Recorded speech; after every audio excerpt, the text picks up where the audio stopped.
ওকে, আমরা এখন যেটা দেখবো সেটা হচ্ছে অ্যাজাইল জিরা সফটওয়্যারটা ইউজ করে হচ্ছে আমরা কীভাবে স্ক্রাম টেমপ্লেটের মাধ্যমে একটা প্রজেক্ট, একটা ইপিক, একটা স্টোরি এগুলো ইনিশিয়েট করতে পারি। তো আমরা যখনই হচ্ছে অ্যাটলাসিয়ানের যে অ্যাকাউন্টটা ওপেন করবো, অ্যাটলাসিয়ানের অ্যাকাউন্টটা ওপেন করার পরে দুইটা ইমেল আছে আমাদের কাছে, get started for something amazing. এইখানে স্টার্ট ওয়ার্কিং স্মার্টার নামে যে অপশান আছে ওটাতে আমরা প্রেস করবো। তো ওটাতে প্রেস করলে আমরা হচ্ছে অ্যাজাইল জিরার যে লগ ইন পেজটা আছে এখানে চলে যাবো। এখন এই লগ ইন পেজটা সবসময় আসে না, তো ফার্স্ট কাজ হচ্ছে আমরা যেটা করবো এই পেজটাকে হচ্ছে বুকমার্ক করে রাখবো, তাহলে আমাদের জন্য তাড়াতাড়ি অ্যাক্সেস করতে সুবিধা হবে। এরপরে আমি যে কাজটা করবো সেটা হচ্ছে আমি যে ইমেলটা দিয়ে অ্যাজাইল জিরাতে অ্যাকাউন্ট খুলছি সেটা দিয়ে হচ্ছে আমি লগ ইন করবো। তো লগ ইন করার পরে আমরা যে কাজটা করব সেটা হলো আমাদের ফার্স্ট একটা প্রজেক্ট ক্রিয়েট করতে হবে। সবথেকে বেটার ওয়ে হচ্ছে অ্যাকাউন্ট খোলার পরে মানে অ্যাকাউন্টটা লগ আউট করে দেন আরেকবার হচ্ছে লগ ইন করা, তাহলে একদম শুরু থেকে আমরা জিনিসটা বুঝতে পারবো। তো এইখানে হচ্ছে সিস্টেম ড্যাশবোর্ড আছে, তো সিস্টেম ড্যাশবোর্ড এখানে শো করতেছে যে আমার হচ্ছে কী অবস্থায় আছে। তো ফার্স্ট কাজ হচ্ছে আমরা যদি আমাদের পিডিএফে দেখি, প্রথমে হচ্ছে আমাদের একটা ফুল সিস্টেম অর্থাৎ একটা প্রজেক্ট জেনারেট করতে হবে। তো এইখানে হচ্ছে প্রজেক্টস নামে একটা অপশন আছে, আমরা এইখানে প্রেস করব। প্রজেক্টস নামে অপশনটাতে আমরা যদি প্রেস করি তাহলে পরে এখানে একটা নতুন উইন্ডো ক্রিয়েট হবে। নেট স্পিড একটু স্লো, তাই জন্য সময় লাগতেছে। আচ্ছা, এই পেজটা আসার পরে এখান থেকে হচ্ছে ক্রিয়েট প্রজেক্ট নামে একটা অপশন আছে, আমরা এখানে প্রেস করব। ক্লাসিক প্রজেক্ট নামে একটা অপশন আছে, এটাতে প্রেস করি। এটাতে প্রেস করলে এইখানে ক্যানাবান দেখাচ্ছে।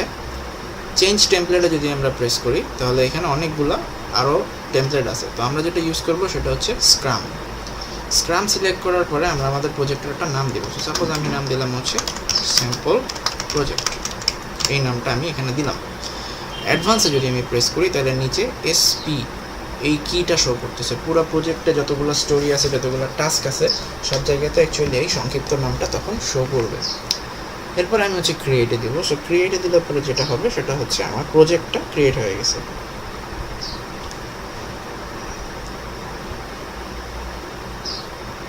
ওকে, প্রজেক্টটা যখন আমার ক্রিয়েট হয়ে গেল, এরপরে আমার কাজটা কি? এরপরে আমার বেসিক কাজ হচ্ছে আমার হচ্ছে একটা ইপিক ক্রিয়েট করতে হবে। এই যে এখানে হচ্ছে ইপিক, যেটা হচ্ছে একটা সিস্টেমের কিছু অংশ।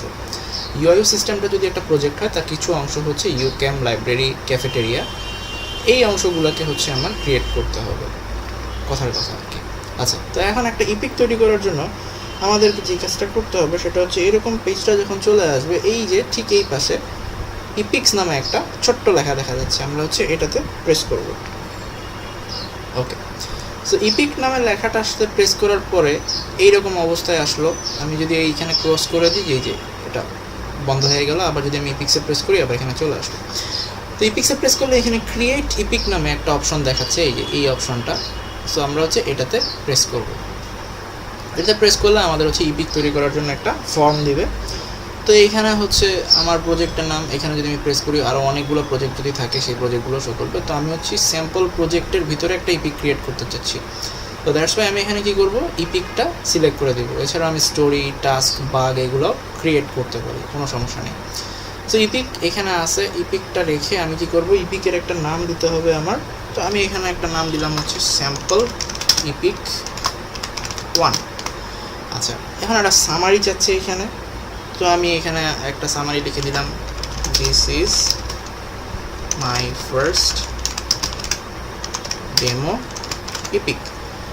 এটা আমি লিখলাম। লিখে এইখানে একটা জিনিস আছে যে কনফিগার ফিল্ডস, এইখানে অনেকগুলো অপশন আছে। এইখানে যেমন আমরা হচ্ছে এই ফর্মে 1 2 3 4টা অপশন ফিল আপ করছি। আমার প্রজেক্টের খাতিরে যদি আমাকে আরও বিভিন্ন অপশন ফিল আপ করতে হয় তো সেইগুলো হচ্ছে আমি এখান থেকে জাস্ট চেক বক্স দিলে ওই অপশনগুলো চলে আসবে। বাট আপাতত আমাদের হচ্ছে এই কয়টা জিনিসই লাগবে। আচ্ছা, this is my first demo epic, এতটুকু হচ্ছে আমি লিখছি। লিখে আমি হচ্ছে এখানে ক্রিয়েট দিলাম। ক্রিয়েট দিলে পরে যেটা হবে, এই জায়গাতে একটা জিনিস আমরা খেয়াল করি যে ইপিকের আন্ডারে এখানে কিছু জিনিস আছে, ইস্যুস, কমপ্লিটেড, আনএস্টিমেটেড অ্যান্ড এস্টিমেট, এরকম কিছু জিনিস ক্রিয়েট হয়ে গেছে। অর্থাৎ একটা প্রজেক্ট ক্রিয়েট হয়েছে, সেই প্রজেক্টের আন্ডারে একটা ইপিক ক্রিয়েট হয়েছে। এখন এই ইপিকের মধ্যে অনেক জিনিসপত্র থাকতে পারে এরকম, অর্থাৎ একটা সিস্টেমের কিছু কিছু পার্ট থাকতে পারে। তো সেই পার্টগুলোর কিছু ইস্যু থাকবে, সেই পার্টগুলো কমপ্লিট হয়েছে কিনা সেটা দেখাই দেবে। আনএস্টিমেটেড, অর্থাৎ ওই পার্টটা কমপ্লিট হতে কত সময় লাগবে সেটা এখনও এস্টিমেট করা হয়েছে কিনা এই জিনিসগুলো হচ্ছে এখানে শো করবে। আচ্ছা, এখন আমরা যে কাজটা করব সেটা হলো কি, আমরা হচ্ছে ইপিকের আন্ডারে একটা স্টোরি ক্রিয়েট করব। স্টোরি মানে হচ্ছে কোনো একটা ফিচার্স, মানে হচ্ছে আমাদের ইউক্যাম সিস্টেমের রেজিস্ট্রেশন, অ্যাটেন্ডেন্স, এই জিনিসগুলো, এই ফিচার্সগুলো আমরা তৈরি করব। এই ফিচার্সগুলো যদি আমরা তৈরি করতে চাই তাহলে আমরা যে কাজটা করব, ইপিকের আন্ডারে একটা ইস্যু ক্রিয়েট করতে হবে আমাদেরকে। এই যে এই পেজটা আসার পরে এইখানে দেখাচ্ছে এই জায়গাতে ক্রিয়েট ইস্যু ইন ইপিক, এটাতে আমরা প্রেস করব। এটাতে প্রেস করলে নতুন আর একটা ফর্ম চলে আসছে। তো সিম্পল প্রজেক্টের আন্ডারে একটা স্টোরি ডেভেলপ করা হয়েছে, তো সেই স্টোরির আন্ডারে আমি হচ্ছে মানে একটা ইপিক ডেভেলপ করা হয়েছে, সেই ইপিকের আন্ডারে একটা স্টোরি, সেই স্টোরিতে আমি হচ্ছে একটা স্টোরি বানাচ্ছি। অ্যাকচুয়ালি আমি বানাচ্ছি হচ্ছে স্টোরি, মানে হচ্ছে প্রজেক্টের আন্ডারে ইপিক তৈরি করছি, ইপিকের আন্ডারে স্টোরি তৈরি করতেছি।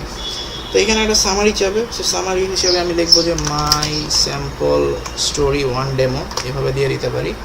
নিচে একটা ডেসক্রিপশন আছে, এই ডেসক্রিপশন বক্সে আমরা আমাদের যেই স্টোরি নিয়ে কাজ করবো, অর্থাৎ এখানে স্টোরি বলতে যেটা বোঝায় যে একটা ফিচার্স, এই ফিচার্সগুলোর ছোটো ছোটো ডেসক্রিপশন 9 থেকে 10 লাইনে লিখতে পারি, অথবা 3 থেকে 4 লাইনেও লিখতে পারি। ওকে, এখানে আছে প্রায়োরিটি। প্রায়োরিটি মানে হচ্ছে যে এই স্টোরিটার প্রায়োরিটি কেমন, যেমন সাপোজ এখানে হচ্ছে রেজিস্ট্রেশন স্টোরি হিসেবে দেখাইছে ইউআই যেই ইপিকগুলো আছে, ইপিকগুলোর যেই ফিচার্স, অর্থাৎ রেজিস্ট্রেশন, অ্যাটেন্ডেন্স, কোর্স সিলেকশন, এইগুলার প্রায়োরিটি কীরকম হবে, অর্থাৎ আমি যে স্টোরিটা ক্রিয়েট করলাম এটার প্রায়োরিটি কি মিডিয়াম হবে, নাকি হায়েস্ট হবে, নাকি লো হবে। যদি হায়েস্ট হয় তাহলে এটাকে আমার দ্রুত কমপ্লিট করতে হবে, যদি মিডিয়াম হয় এটা পরে কমপ্লিট করলেও চলবে, আর যদি লো হয় তাহলে যে কোনো এক সময় কমপ্লিট করলে জিনিসটা চলবে। সো এখান থেকে আমি হচ্ছে প্রায়োরিটি সিলেক্ট করে দেবো। এখানে লেবেলস নামে একটা অপশন আছে। লেবেলস বলতে যেটা বোঝায় সেটা হচ্ছে যে কোনো একটা প্রজেক্টের বিভিন্ন স্লোগান থাকতে পারে বা কিছু কিওয়ার্ডস থাকে যেটা দিয়ে হচ্ছে আমরা প্রজেক্টটার ওই ইপিক বা স্টোরিকে আইডেন্টিফাই করতে পারি, সেই লেবেলসটা আমরা এখানে লিখতে পারি। অ্যাটাচমেন্ট অপশন আছে, অ্যাটাচমেন্ট থেকে আমরা ব্রাউজের মাধ্যমে হচ্ছে যে কোনো একটা ফাইল, যেমন প্রজেক্টের জন্য আমি ধরলাম যে এই পিডিএফটা আমার দরকার, আমি এখানে এটা অ্যাটাচ করে দিলে প্রজেক্টের সবাই এখান থেকে জিনিসটা দেখতে পারবে। ইস্যুস বলে একটা জিনিস আছে, ইস্যুস মানে হচ্ছে প্রিরিকুইজিট। ইস্যুস বলতে যেটা বোঝায়, যেমন সাপোজ এখানে যেটা বোঝাচ্ছে যে কোনো একটা প্রজেক্ট আর একটা প্রজেক্টের সাথে অ্যাসোসিয়েটেড হয়ে আছে, যেমন হচ্ছে আমার এখানে SP1 নামে আরেকটা প্রজেক্ট আছে। ওই প্রজেক্টটা হওয়ার পর যদি এই SP অর্থাৎ সিম্পল প্রজেক্টটা হয় তাহলে পরে সেই ক্ষেত্রে আমাকে একটা প্রিরিকুইজিট হলে ফার্স্ট প্রজেক্টের যে কিটা, ওই কিটা হচ্ছে আমাকে এখানে দিয়ে দিতে হবে। আপাতত আমরা এটা দিচ্ছি না। অ্যাসাইনেজ অটোমেটিক দেওয়া আছে। অ্যাসাইনেজ বলতে যেটা বোঝায় যে প্রজেক্টের একজন স্ক্রাম মাস্টার থাকবে, তার কাছে প্রজেক্টে যারা কাজ করতেছে তারা কতটুকু করে কাজ করতেছে সেই কাজের একটা আপডেট অটোমেটিক্যালি চলে যাবে। সো আমরা হচ্ছে স্টোরি ক্রিয়েট করতেছি। এইখানে যেটা আছে সেখানে হচ্ছে স্প্রিন্ট বলতেছে। এখন এখানে স্প্রিন্ট যেটা বলতেছে SP1 স্প্রিন্ট 1, এটা আমরা এখানে দিলাম। স্প্রিন্ট দিলে অনেক সময় যেটা হয় যে এইখানে স্প্রিন্টটা অ্যাকচুয়ালি নাও কাজ করতে পারে, অর্থাৎ এখানে স্প্রিন্ট লিখলাম আমি, ঠিক আছে, বাট স্প্রিন্ট দিয়ে যদি আমি ক্রিয়েট দিই অনেক সময় স্প্রিন্টটা নাও কাজ করতে পারে। সো সেক্ষেত্রে আমরা কী করবো সেটা পরে দেখতেছি। সো আপাতত হচ্ছে আমরা স্টোরির জন্য ফর্মটা ফিল আপ করে এখানে হচ্ছে ক্রিয়েটে প্রেস করবো। আচ্ছা, ক্রিয়েটে প্রেস করার সাথে সাথে যেটা হলো যে এখানে আমার স্প্রিন্টটা ক্রিয়েট হয়ে গেছে। নর্মালি অনেক সময় ক্রিয়েট নাও হতে পারে স্প্রিন্টটা, তখন এখানে ক্রিয়েট স্প্রিন্ট নামে একটা অপশন থাকে, ওইখান থেকে হচ্ছে আমাদেরকে কাজটা করে ফেলতে হবে। ওকে, সো আমরা যেটা করলাম সেটা হচ্ছে স্প্রিন্ট পর্যন্ত ক্রিয়েট করে ফেলছি। তো স্প্রিন্ট পর্যন্ত যদি আমরা ক্রিয়েট করে ফেলি, স্প্রিন্ট মানে যেটা বোঝায় যে একটা টাইম পিরিয়ড, অর্থাৎ কোনো একটা স্টোরি কত দিনের মধ্যে আমাকে কমপ্লিট করতে হবে সেই জিনিসটা হচ্ছে আমাকে বলে দিবে। এইখানে একটা জিনিস আছে ব্যাকলগ। ব্যাকলগ বলতে যেটা বোঝায়, ব্যাকলগ বলতে অ্যাকচুয়ালি বোঝানো হয় হচ্ছে ব্যাকলগে বকেয়া কাজ। ব্যাকলগ মানে হচ্ছে বকেয়া কাজ, অর্থাৎ ব্যাকলগ পেজে থাকে হচ্ছে যে প্রজেক্টগুলো এখনও শুরু হয় নাই, পেন্ডিং আছে, অথবা যে প্রজেক্টটা রানিং অবস্থায় আছে ওই প্রজেক্টগুলোকে হচ্ছে আমরা ব্যাকলগে রাখি। কোনো একটা স্টোরি বা প্রজেক্ট যখনই কমপ্লিট হয়ে যায় তখন সেটাকে ব্যাকলগ থেকে মুছে ফেলা হয়। ওকে, সো এইখানে যেটা হইলো সেটা হচ্ছে SP1 স্প্রিন্ট 1 এইখানে চলে আসতেছে। স্যাম্পল প্রজেক্টের ভিতরে আমাদের স্প্রিন্টটা চলে আসছে। এখানে স্যাম্পল ইপিক 1, এটার আন্ডারে ইস্যুসগুলো আমাকে শো করতেছে। তো এখানে হচ্ছে স্টার্ট স্প্রিন্টে যদি আমি প্রেস করি তখন আমাকে বলে দেবে যে স্প্রিন্টের নাম কি, এই স্প্রিন্টটা কতদিন ধরে এক্সিকিউট হবে সেইটার একটা টাইম বলে দেবে। এইটার হচ্ছে স্টার্টিং ডেট যদি আজকে হয় তাহলে এটার ফিনিশিং ডেটটা আমি সিলেক্ট করে দেবো এখানে। যেমন এখানে অটোমেটিক্যালি বলতেছে হচ্ছে November 9, সেই জিনিসটা হচ্ছে আমি এখান থেকে পিক করে দিলাম। স্প্রিন্ট গোল থাকবে একটা, যে এই স্প্রিন্টে আমরা কী কী কাজ করব সেই জিনিসগুলো হচ্ছে এখানে দিয়ে আমরা যদি স্টার্টে প্রেস করি তখন যেটা হলো যে সাকসেসফুলি স্প্রিন্টটা স্টার্ট হয়ে গেল। এখন এই স্প্রিন্টের ভিতরে আমরা চাইলে অনেক কিছু করতে পারি। এখানে যদি আমরা প্রেস করি